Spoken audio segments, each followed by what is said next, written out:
¿Sabías que la psicología ha sido cómplice de la opresión? Desde diagnosticar como locura el deseo de libertad de los esclavos, hasta catalogar como patología creencias espirituales de pueblos originarios. Esta ciencia carga con un pasado colonial. Hoy desenterramos sus secretos oscuros y hablaremos de las voces que la transforman en una herramienta de liberación.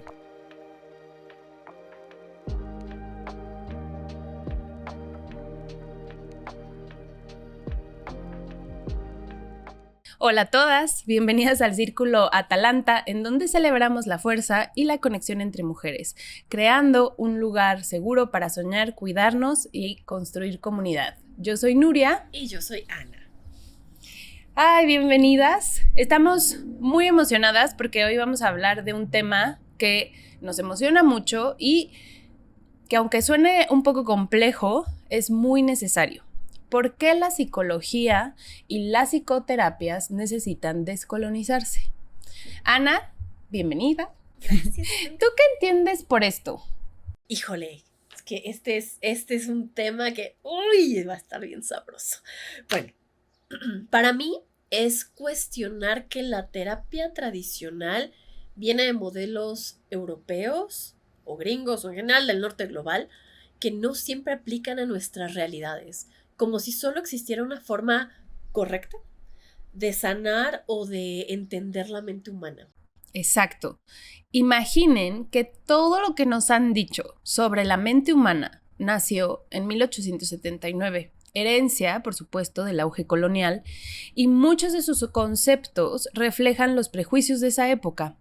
Se pretendía entender al ser humano, científicamente, como un sistema medible. Sin embargo, todos los estándares estaban hechos por hombres blancos, europeos, que sostenían teorías de superioridad racial y de género. Y bueno, ¿ustedes creen que la terapia tradicional toma en cuenta las realidades culturales de todas las personas? Y empecemos por el origen del problema. Voy a dejar esta pregunta acá, ¿no? Ahí para que, ¿no? Empiece nuestra ardillita a girar en nuestras mentes, ¿no? Y también si no los quieren dejar en comentarios. Pero empecemos, ¿no? Por el origen del problema. ¿Qué significa colonizar? O no, más bien decolonizar la psicoterapia, ¿no? Podríamos asumir que la ciencia es universal, ¿no? Pero ¿universal para quién? ¿Terapia para adaptarte al sistema o para liberarte de él? Justo tocas el punto central, ¿no? La ciencia no es neutral. La ciencia es un conjunto de métodos para entender el mundo, pero también es un campo de poder. Nace de preguntas específicas. ¿Quién está haciendo estas preguntas, no? Con herramientas concretas. ¿Quién está controlando estas herramientas? Y se usa para justificar verdades que benefician a quién. Significa que el conocimiento científico no surge en un vacío, sino que refleja los valores, prejuicios y estructuras de poder de las sociedades que la reproducen o la producen, y ha funcionado históricamente como un instrumento de poder colonial. Y aquí nos vamos de lleno para dar un contexto sobre qué es la colonización, ¿no? O sea, qué es la colonización dentro de la ciencia. Uh-huh. Durante la colonización, hablando de colonización, estamos hablando de los siglos XVIII y XIX, cuando hubo auges del imperialismo. Disciplinas como la biología, la medicina y la antropología se utilizaron para justificar la superioridad racial. Clasificaban cuerpos racializados como inferiores y normalizaban su explotación. Un ejemplo brutal la señala Llewellyn Willis. Los primeros antropólogos eran agentes del Imperio Británico disfrazados de académico. Y aquí eso es fuerte, ¿saben? Porque la antropología fue la primera carrera que estudié y es una carrera que también nace del imperialismo, ¿no? Viajó en los barcos de colonizadores, convirtió pueblos enteros en objetos de estudio. Sus primeros textos no eran ciencia, ¿no? Eran estos manuales para dominar la otredad. O sea, quiero saber en qué crees, cómo, cuándo, por qué, cuál es tu idioma, quiero controlarlo para utilizarlo, ¿no? Para explotarte. Uh-huh. Y bueno, es fuertísimo. Es muy fuerte. Es muy fuerte. Y la psicología justo tampoco escapó de ese legado. Teorías sobre primitivismo mental, Esto es fuertísimo, ¿no? Los test de coeficiente intelectual, la patologización de prácticas culturales no occidentales, son parte de esa misma línea. Y hoy, aunque los test han cambiado, seguimos viendo esos sesgos, incluso en la práctica privada, ¿no? La psicología tiene una deuda, y creo que esta deuda es reconocer que su neutralidad sí fue un arma colonial, y pues habría que repararlo. Claro, y que no solo fue, sigue siendo un arma colonial, ¿no? Y bueno, aquí Frantz Fanon nos habla, bueno, es un psiquiatra anticolonial, nos habla de que el racismo y la opresión afectan la mente. Y si la terapia ignora esto, está replicando ese colonialismo. Y hasta el DSM, que es este libro de Manual Diagnóstico, ¿no? Que es Manual Diagnóstico, Diagnostic and Statistical Manual of Mental Disorders, básicamente el manual de desórdenes mentales que usamos todos los psicólogos y psiquiatras. Fue creado además por la Asociación Estadounidense de Psiquiatría, ahí ya importante, en 1952, por un comité de 134 hombres y solo 6 mujeres. Esto pues ya es importante, ¿no? Y en su primera versión casi todos eran médicos blancos de Estados Unidos y Europa, sin incluir saberes de culturas no occidentales. Y tiene un chorro de sesgos, porque patologiza todo, ¿no? Creo que hasta hay un capítulo de Los Simpson de bueno, hablan de la Biblia, pero es como la Biblia de los psicólogos, así de hasta ir al baño es pecado. Bueno, aquí hasta ir al baño es patológico. Pero bueno, tiene muchísimos sesgos, ¿no? O sea, ha creado una patologización de la pobreza, de la resistencia política, ¿no? Por ejemplo, el trastorno posicionista, sin cuestionar realmente las estructuras que generan este malestar. Y bueno, como un ejemplo concreto, el DSM considera que uno de los rasgos del que todavía le llaman trastorno autista, que se está peleando para que no se le llame trastorno, porque es un neurotipo, no un trastorno, pero en el DSM, uno de los rasgos para diagnosticar el autismo es un fuerte sentido de justicia, y eso se ve como patológico, y yo ahí se los voy a dejar, porque yo no sé qué dice eso de nosotros como sociedad, que entendamos que un fuerte sentido de justicia sea patológico. O sea, ¿qué onda ahí, no? Y bueno, otra cosa que me gustaría compartir, ¿no? Con respecto a esta historia del DSM es algo que a mí me pasó cuando yo estaba estudiando todo este tema de las pruebas psicométricas y demás, ¿no? Que están estandarizadas para una población europea, del norte global, clase media alta. Cuando se quiere traducir, sí se hacen estudios y adaptaciones, se busca hacer estudios y adaptaciones, pero sigue siendo para clase media, ¿no? Esto también es importante, como para zonas urbanas. O sea, le falta, pues, ¿no? Y bueno, cuando se quiere llevar una prueba psicométrica a otras partes del mundo, pues se topan con que a veces esas pruebas de inteligencia, pues parece que no tienen respuesta favorable, ¿no? Como si estas personas no tuvieran, ¿no? Como el mismo coeficiente intelectual, ¿no? Y me acuerdo que alguna vez yo platiqué con una de mis supervisoras que en una prueba de inteligencia, no recuerdo cuál exactamente, hacen referencia a un castillo, y esta chica pone castillo como, ¿sabes? Como los castillos donde construyes un edificio, ¿no? O una casa, ¿no? Como estas varillas, porque su papá era albañil y ella venía de un entorno racializado. Entonces, para ella, la realidad de un castillo, pues es esa, ¿no? No un castillo europeo. Entonces, si nosotros no consideramos eso, o sea, no hubiéramos considerado eso, esta chica hubiera, ¿no? Como puntuado en la escala como muy abajo, ¿no? Porque pues, no sabía, pero entonces no estábamos tomando en cuenta el contexto cultural, ¿no? O por ejemplo, en algunas pruebas como el Minnesota, que es una prueba larguísima, si alguna vez se las han hecho, es esa que tiene como 500 y tantas preguntas, ¿no? Hay algunas preguntas que refieren, y tú escuchas voces, ¿no? Y algunos de los pueblos originarios que tienen este contacto con sus ancestros, y para ellos es como su normalidad de, sí, yo hablo con ¿no? Mi abuela me da consejos, me escucha, no sé, ¿no? Y mi abuela murió hace 20 años. Van a decir, no, es que eso es una psicopatología, es esquizofrenia, es lo que tú quieras, ¿no? Pero si no entiendes otra vez el contexto, no vas a comprender que son culturas que están profundamente conectadas con su espiritualidad, con sus ancestros, que para ellos es algo que está muy vivo y que esas voces son ellos, ¿no? Entonces, deberíamos de considerar que están mal o diagnosticarles un trastorno mental simplemente porque no se alinea a nuestra cosmovisión.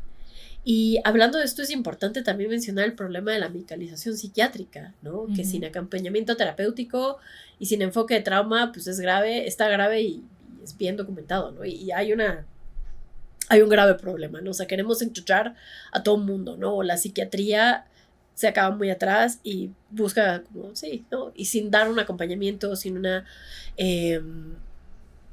indagación mucho más profunda, ¿no?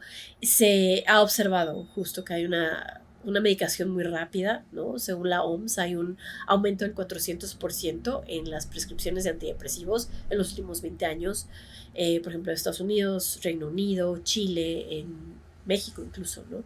Y muchos pacientes reciben fármacos sin evaluación profunda de su contexto psicosocial o si tienen historia de trauma, esto es bien importante, ¿no? Ustedes saben que el trauma es uno de mis intereses especiales, entonces yo voy a mencionarlo cada que pueda.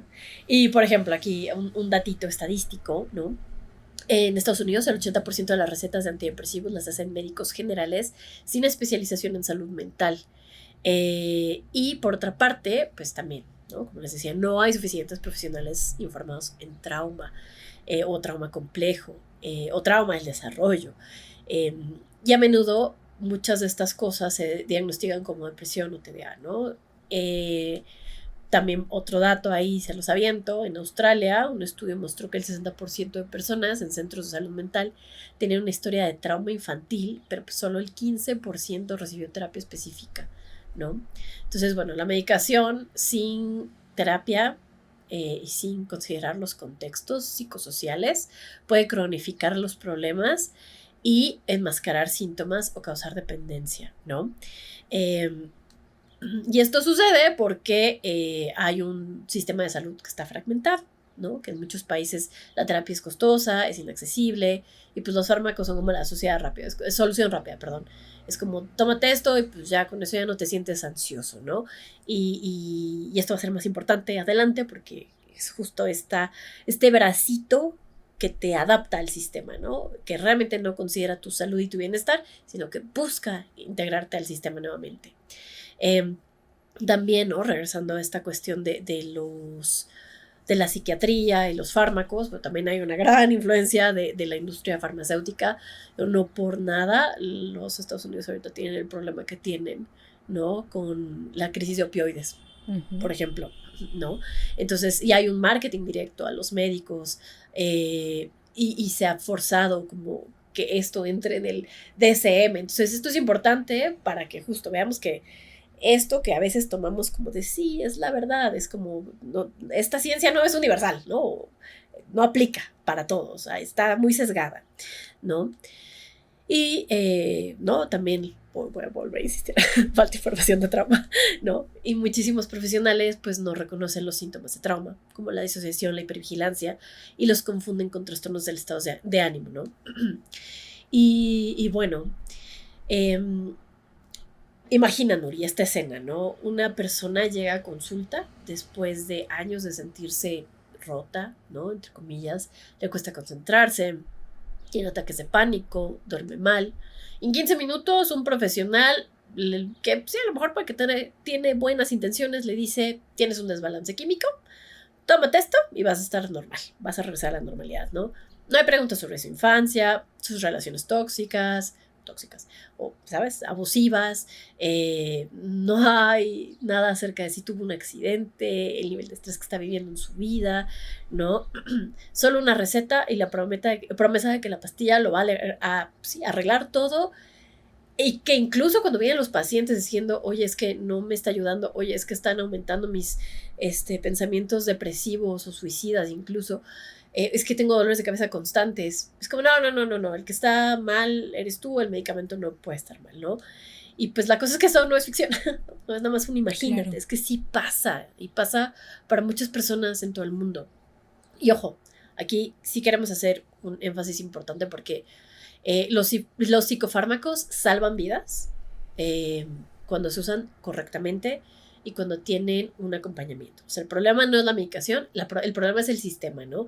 Y sobre todo este sistema que viene de esta ciencia que está como muy sesgada, ¿no? Entonces, aquí que creo que también lo podemos juntar con algo que ya habíamos venido platicando desde los episodios pasados, ¿no?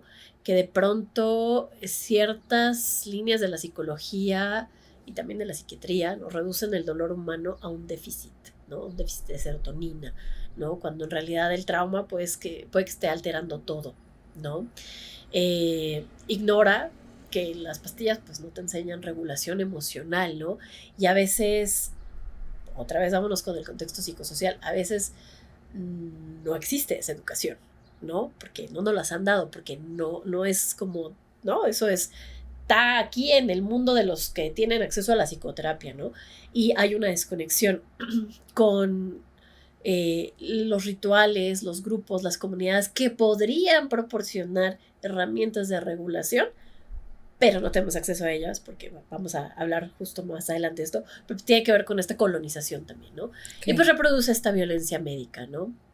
Que hay también un dato, se ha encontrado que muchas mujeres que tienen trastorno de estrés postraumático, por la violencia de las que han sido víctimas todas sus vidas, se les diagnostica con trastorno límite de la personalidad, ¿no? Y son medicadas hasta que ya no den lata, ¿no? Entonces, y sí, justo, ¿no? O sea, todavía, pues ahí está, ahorita algo que está como muy en boga es creo que es el secretario de salud de los Estados Unidos, Kennedy, ¿no? Que no sé si sabes que mandaron o sea, su hermana todavía le hicieron una lobotomía. ¡Una lobotomía, güey! O sea, no mames. Perdón por mi francés. Ahí me ponen una edición. No me editen nada. Estoy jugando. No, o sea, una lobotomía, ¿no? Porque era una mujer complicada, ¿no? O sea, ¿cuántas mujeres no terminaron, ¿no? Muriendo o perdiendo su personalidad por ese tipo de procedimientos, ¿no? O sea, ay, no, qué fuerte. Sí, hay una sobremedicalización, sobre todo de los cuerpos femeninos, racializados, divergentes. Exactamente, ¿no? Entonces, bueno, eso creo que ahí, ¿no? Ya nos van dando como todas estas pistas de que pues a lo mejor tan buena ondita, tan universal no es esta cuestión de la psicología, de la psicoterapia, de la psiquiatría, ¿no? De ahí tenemos después a autores como Foucault haciendo estos cuestionamientos bien interesantes que ya hablaremos de ellos más adelante, ¿no? Pero regresando un poquito, ¿no? A esta parte del trauma, yo como terapeuta informada en trauma he visto pacientes que llegan a mi consulta con 10 años o más de pastillas, cero psicoeducación, ¿no? Sobre su sistema nervioso y pues gente que no sabía, ¿no? Que su depresión resistente en realidad pues es un cerebro atrapado en un modo de supervivencia, ¿no? Y bueno, hay esperanza, ¿no? Hay esperanza, hay modelos que se están creando. Vamos a hablar a profundidad en otros episodios, ¿no? En el siguiente episodio, espero. Pero cuando combinamos terapias informadas en trauma y que retoman estos saberes ancestrales, que porque al final de cuentas no descubrieron el hilo negro, ¿no? O sea, son cosas que ya estaban, ¿no? Por ejemplo, la terapia sensoriomotriz, ¿no? O somatic experiencing de Peter Levine, o indagación compasiva de Gabor Mate. No, cuando que te digo, retoman muchas cosas que ya estaban ahí, ¿no? Claro. Pues tenemos un panorama muy distinto, ¿no? Muy diferente, un abordaje, sí, diferente de el tratamiento, ¿no? Al trauma, a los dolores o a las dolencias mentales, ¿no? Porque en la mayoría de estas prácticas no podemos desconectar el contexto psicosocial, o sea, no podemos, necesitamos de verdad acercarnos con una oreja grandotota y un corazón 3 veces más grande para poder entender, ¿no? Y con muchísima humildad. Eso también va a ser, ¿no? A final de cuentas, la compasión también es un trabajo interno, ¿no? Y bueno, quiero hacer esta mención, ¿no? Es necesario reconocer que si en ocasiones necesitamos medicar, ¿no? Hay gente que sí lo necesita y que lo necesita para poder funcionar y eso está perfecto, ¿no? Realmente esta crítica va hacia esta medicación que se da sin un análisis, sin un acompañamiento, sin un nada, ¿no? Como un, vaya, estate quieto y regrese a trabajar sus 10, 12 horas, ¿no? Entonces, bueno, también ahí, si ustedes han tenido esta experiencia de ser medicados y sienten que algo les falta, ¿no? Pues hacemos esta invitación para que se pregunten o les pregunten a lo mejor a sus profesionales o acerquen de profesionales. Me están informados en trauma, me valoran para trauma, hay alternativas, porque saben, o sea, su historia no es un desorden, ¿no? Y no son su diagnóstico, hay más, ¿no? Esta es una respuesta comprensible a lo incomprensible y todos merecemos un tratamiento que honre eso, que sea holístico y que considere todas estas dimensiones y que considere nuestro contexto sociocultural, histórico y demás. Claro, me encanta porque aparte siento que ahorita que estás haciendo esas preguntas y que nos encantaría que también desde su experiencia nos comenten cómo les ha ido, o sea, recuerdo la mía, ¿no? La primera vez que fui... Yo he tomado 2 veces en mi vida antidepresivos y la primera fue totalmente sin acompañamiento, ¿no? Me acuerdo que fue en el 2012 y estaba también teniendo ataques de pánico. Era como, lo que a mí me pasaba también es que, o sea, dejaba trabajos, dejaba todo, o sea, todo me generaba muchísimo conflicto y era una depresión muy fuerte. Y esa primera vez, sí noté algún cambio, pero tampoco fue algo sostenible porque justo no hubo acompañamiento.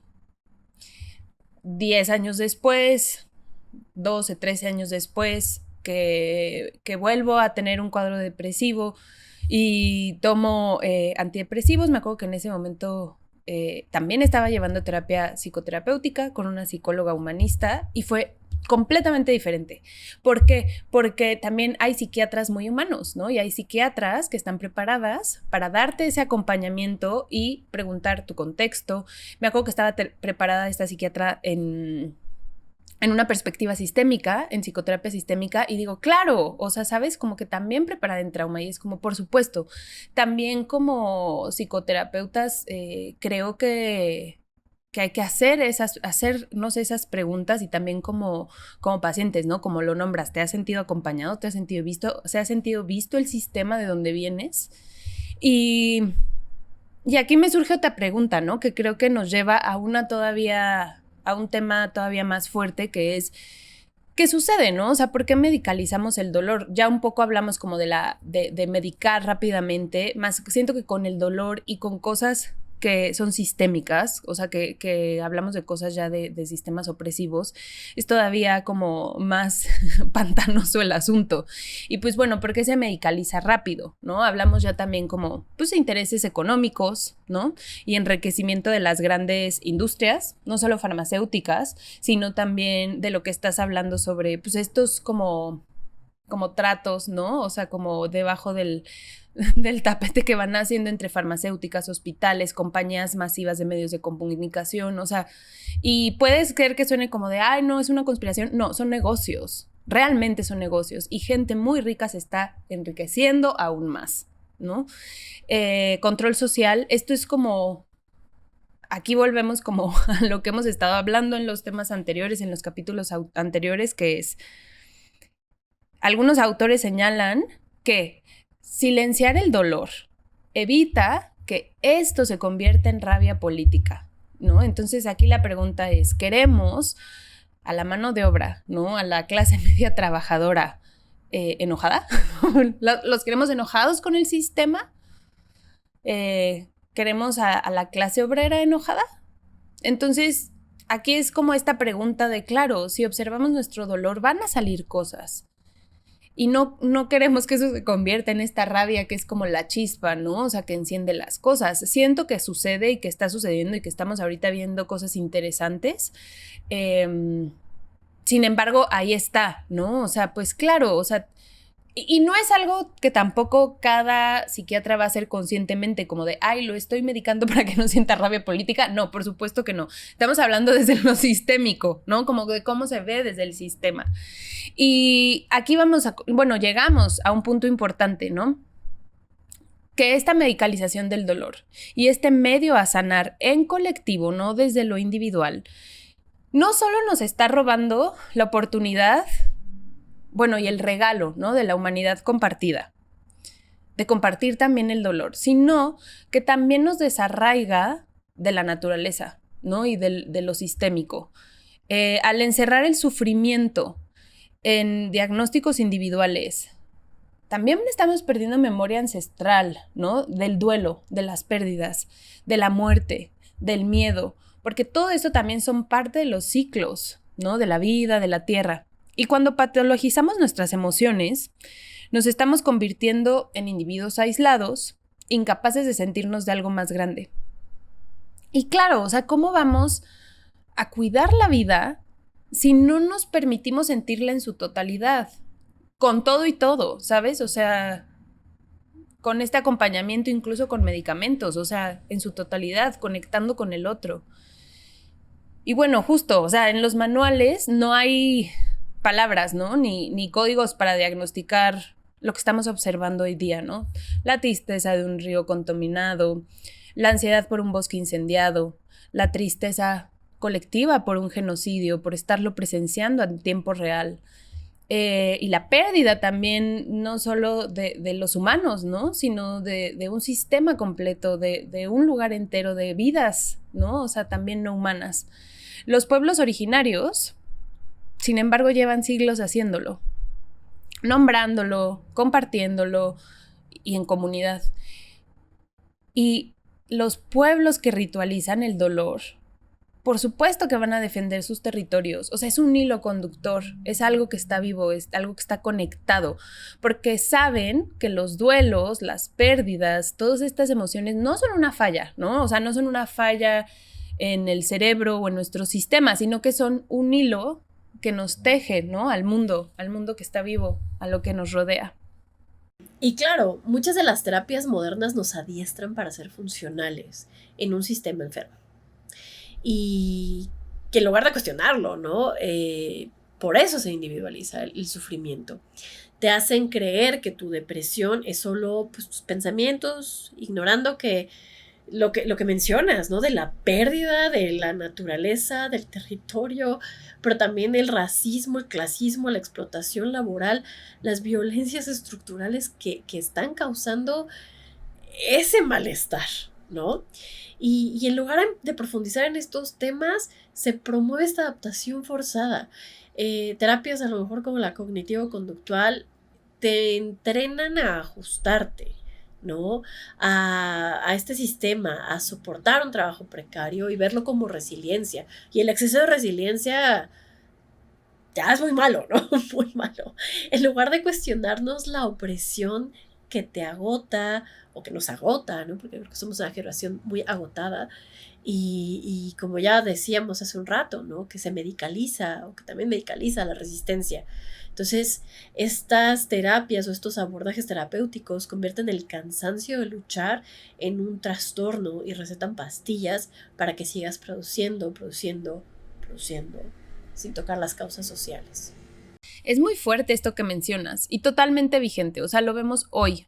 Hoy en día seguimos observando estas conductas, este sistema, ¿no? de abordaje de lo uno a uno. Y digo, también se pierde también ahí una oportunidad de conexión. ¿Qué tanto como terapeutas esto nos debe de importar, ¿no? Como psicólogas. No es suficiente, aquí pregunto, ¿no? Como no es suficiente con aplicar lo que te enseñan en la universidad. Claro. Pues no. Y es que justo ahí comienza el cuestionamiento al orden colonial en nuestra profesión. ¿No? Podemos proponer un tratamiento sin considerar el entorno de las personas. Pues no.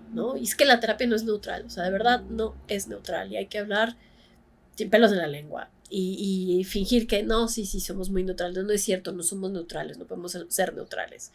Y así como lo mencionamos hace rato sobre la ciencia, ¿no? Si no cuestionamos esto y si no ponemos en un contexto sociopolítico nuestra práctica, estamos replicando las violencias del sistema que nos quieren productivos, que nos quieren haciendo el menor ruido posible, ¿no? Que nos quieren ignorando la fuente de nuestros malestares, ¿no? Y sí hablo de todas las psicoterapias, ¿no? Todas.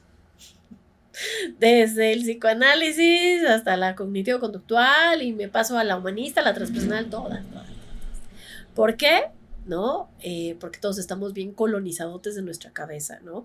Y necesitamos hacer ese proceso de deconstrucción y toma tiempo, ¿no? Entonces, pues sí, o sea, si no hacemos ese proceso, pues nos vamos a topar con un chorro de sesgos culturales, ¿no? Y por poner un ejemplo, estas teorías, ¿no? Que nacieron en contextos europeos y norteamericanos, ¿ustedes creen que siguen siendo vigentes para comprender la experiencia de un migrante centroamericano en México? Uy, aquí va un dato muy fuerte sobre ese ejemplo que mencionas. Estudios muestran que el 78% de los migrantes centroamericanos en México presentan síntomas compatibles con el trastorno de estrés postraumático. Sin embargo, lo revelador es que el 90% de ellos vincula directamente su sufrimiento a experiencias concretas de violencia estructural. Las redadas, la separación familiar, las deportaciones y la persecución. Esa contradicción, ¿no? Nos enfrenta a dos formas radicalmente surgidas desde la psicología crítica, ¿no? O sea, la psicología de la liberación y otras miradas dirían o propondrían entender estos mismos síntomas como formas de resistencia somatizada. Desde esta perspectiva, el cuerpo del migrante no está fallando, ¿no? Sino está registrando y respondiendo a condiciones objetivas de esta misma violencia sistémica. Las pesadillas recurrentes de un niño que presentó la deportación de sus papás, por ejemplo, no serían solo, ¿no? O sea, no te vas a enfocar solo en la pesadilla, ¿no? Como en síntomas patológicos, sino que es una manifestación justo, ¿no? De la memoria corporal que, a ver, aquí el niño se está negando a no normalizar lo inhumano. Claro, es una respuesta normal a una situación anormal. Claro. ¿No? Y por ejemplo, retomando esto que tú dices, a lo mejor la terapia conductual se enfocaría en los síntomas observables, ¿no? Justo. El insomnio, la hipervigilancia, los ataques de pánico, quizás los pensamientos intrusivos, ¿no? Y a lo mejor propondría con técnicas de exposición, de reestructuración cognitiva, reducir esas respuestas, ¿no? Pero, pues, ¿es suficiente? ¿Es suficiente enseñarle a un migrante a manejar su ansiedad? Cuando la causa de esa ansiedad que está en la posibilidad de que te caiga una redada, ¿no? Que te venga la migra, ¿no? Que te estás enfrentando a toda la xenofobia del lugar al que llegaste, ¿no? Todas las razones por las que tuviste que dejar tu país, ¿no? O sea, la violencia, ¿no? El crimen organizado, etcétera. O sea, cuando todo eso sigue intacto, sigue ahí, está en el fondo y es parte de su realidad, ¿no? El peligro aquí de esta es la adaptación, ¿no? A lo inaceptable, lo que le decíamos hace rato es el exceso de resiliencia, o sea, no hay un punto donde no podemos ser tan resilientes, ¿no? Entonces es entrenar a las personas para soportar mejor un sistema que debería de ser desmantelado, ¿no? Porque no funciona para nadie, o sea, bueno, funciona para unos pocos, ¿no? Para ellos funciona muy bien y está hecho para que funcione para esas personas, pero no funciona para los demás, o sea, no funciona para el resto de nosotros, ¿no? Y necesita cambiar, y creo que todos estamos sintiendo eso a nivel colectivo, o sea, cada vez escucho más y más personas, como más voces diciendo, esto ya no puede seguir así, ¿no?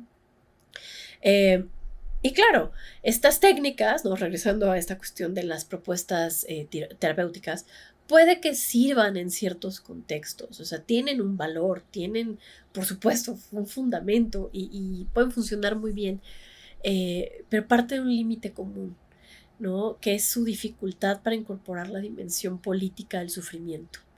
Y mientras el migrante centroamericano vive el trauma de la persecución, del desarraigo, de la precariedad, pues estas terapias corren el riesgo de reducir su experiencia a dinámicas individuales que están desconectadas de las estructuras de poder que las generan. Justo.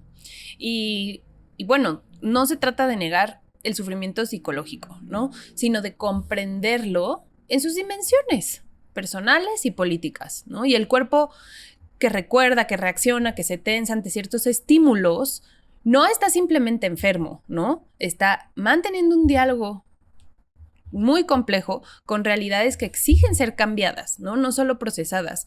La terapia desde esta visión tendría ahora sí que el doble desafío de aliviar el padecimiento inmediato sin desvincularlo, ¿no? De esas condiciones sociales que lo producen. Y pues aquí también va la invitación, ¿no? A reflexionar sobre quiénes ejercen esta disciplina en México.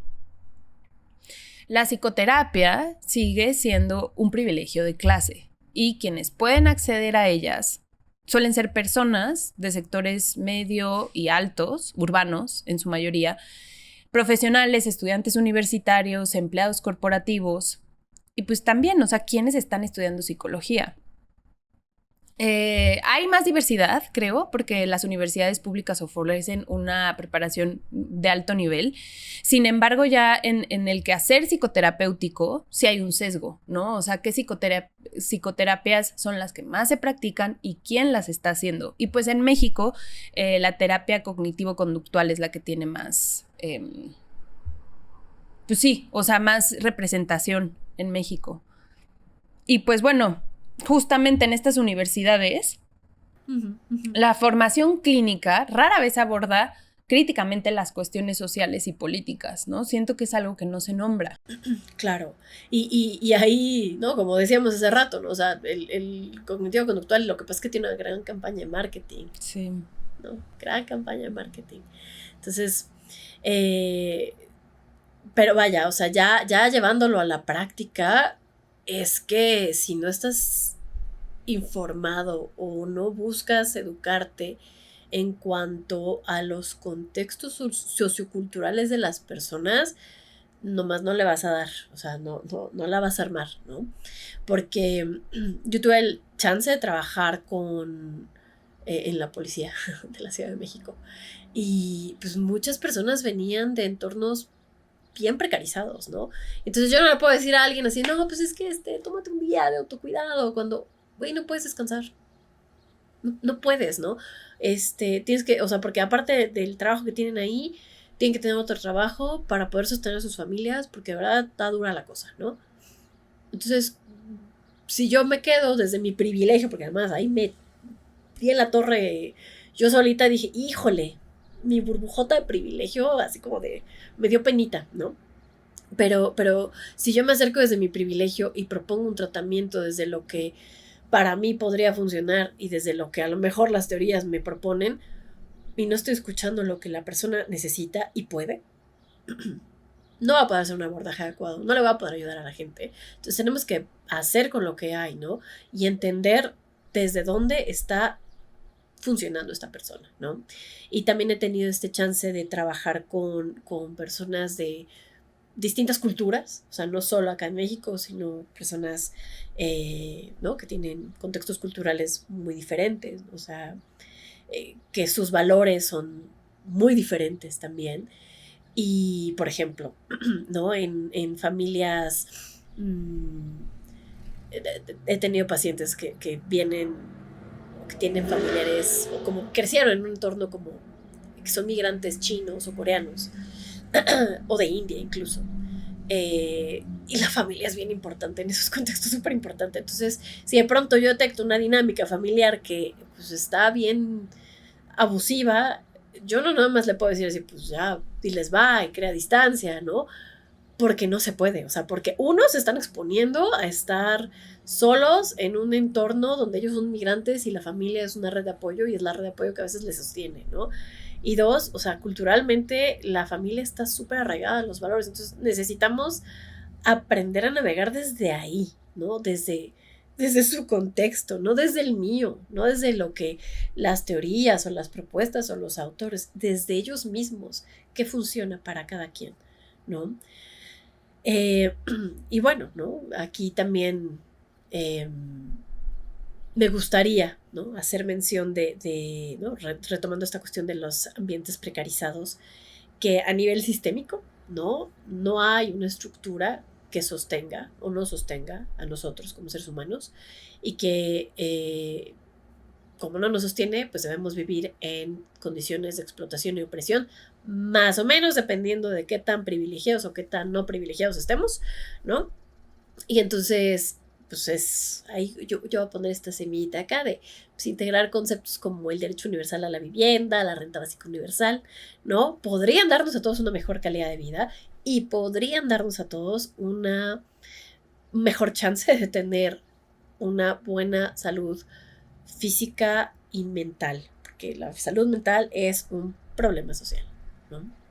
Esto que mencionas me gusta mucho porque creo que es un concepto, bueno, y un tema que va conectado también a la práctica psicoterapéutica y que quizá como desde, o sea, en colegas no lo hablamos, ¿no? Que es cómo vamos a lidiar con el posible no cambio. Solo con eso, ¿no? O sea, ya con cómo vamos a lidiar con que el sistema opresivo posiblemente vaya a seguir ahí un rato. Uh-huh. ¿Cómo vamos a lidiar en colectivo con eso? ¿Qué opciones, no? O sea, podemos tener. Y esto no se trata de, o sea, de estar increíble, ¿no? Pero no se trata de cambiar las estructuras que violentan y oprimen, ¿no? Que sí podemos nombrarlo, que sí podemos observarlo, que tiene un lugar, ¿no? O sea, que no te están diciendo algo está pasando, algo tienes mal tú como individuo, sino no, esto es el resultado de todo un sistema, hacerle espacio, que quepa, ¿no? Siento que eso es lo importante y que justo cuando lo hablamos, justo cuando lo observamos y se comparte, ahí, yo creo que ahí es el punto donde se rompe esta cosa del adiestramiento social, ¿no? Desde el capitalismo, ¿no? Es como se colectiviza el dolor, se observa la rabia política. Y cuando te das cuenta que quizás no eres la única persona enojada, porque, a ver, el enojo es una emoción que es muy incómoda. Y es muy incómoda en muchos lugares. Y es como, ay, no, es que las mujeres están muy enojadas. Ay, no, es que las mujeres trans están muy enojadas. Es que están muy enojados los pobres. Y es como, ¿cómo no? Así, ¿por qué no estás enojado tú? Esa es la pregunta. Y eso, ¿no? Es muy... A mí me genera mucho conflicto porque es como de nos incomoda mucho y entonces no lo vemos. Y sí, ok, que se transforme en otra cosa. ¿En qué se va a convertir? Pues a lo mejor, digo, estaría genial que se convirtiera en organización política. Y si no, solo en organización colectiva, en compartir. Y que desde lo local, ahí es donde viene la propuesta, ¿no? Desde lo local, desde lo comunitario se generan cosas. Y en México existen muchísimas comunidades que se organizan colectivamente, que ellos ya encontraron el camino y ellas desde hace mucho tiempo. Y que ahí están, ¿no? Y que nos están enseñando todo el tiempo de posibles verdades que se pueden caminar. Y desde nuestra burbuja del urbano y pues del movimiento en las ciudades, de lo que hemos hablado de la medicalización, de la individualización, del no estar cerca de la naturaleza, merecemos vidas bellas, merecemos vidas, incluso con todo lo que vamos cargando, merecemos conectar, merecemos organizarnos, ¿no? Y pues bueno, siento que todo esto me recuerda mucho a una cita de Úrsula K. Le Guin, que es una escritora que amamos. Aquí amamos.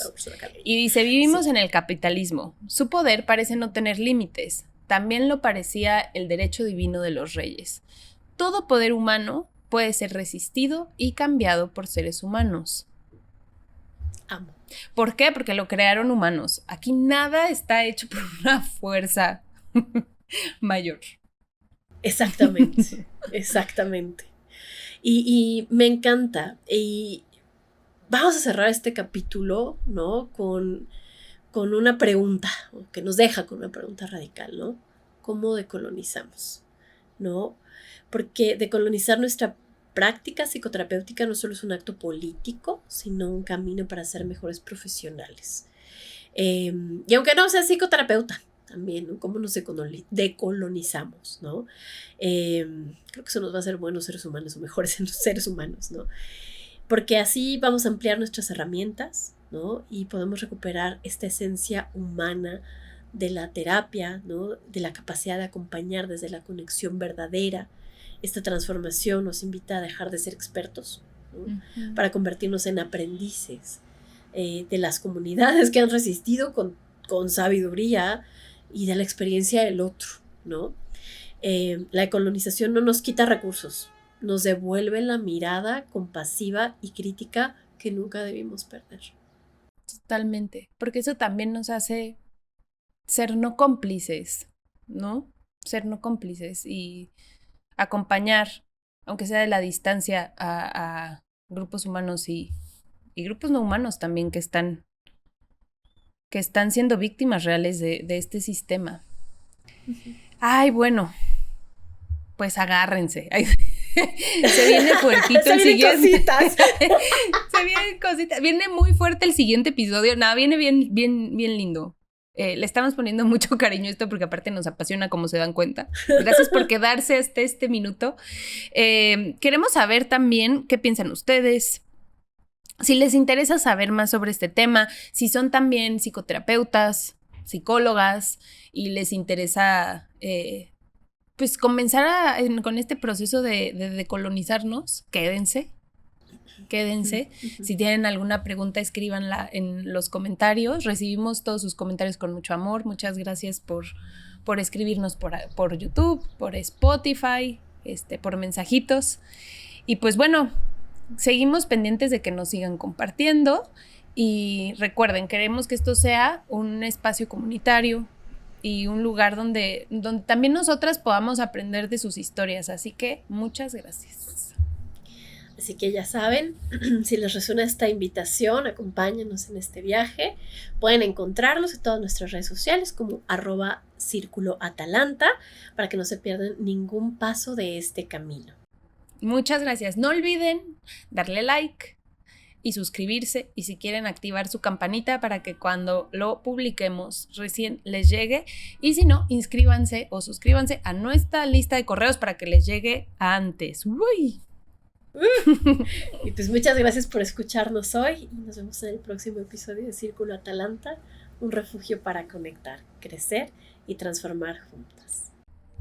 Adiós. Hasta pronto.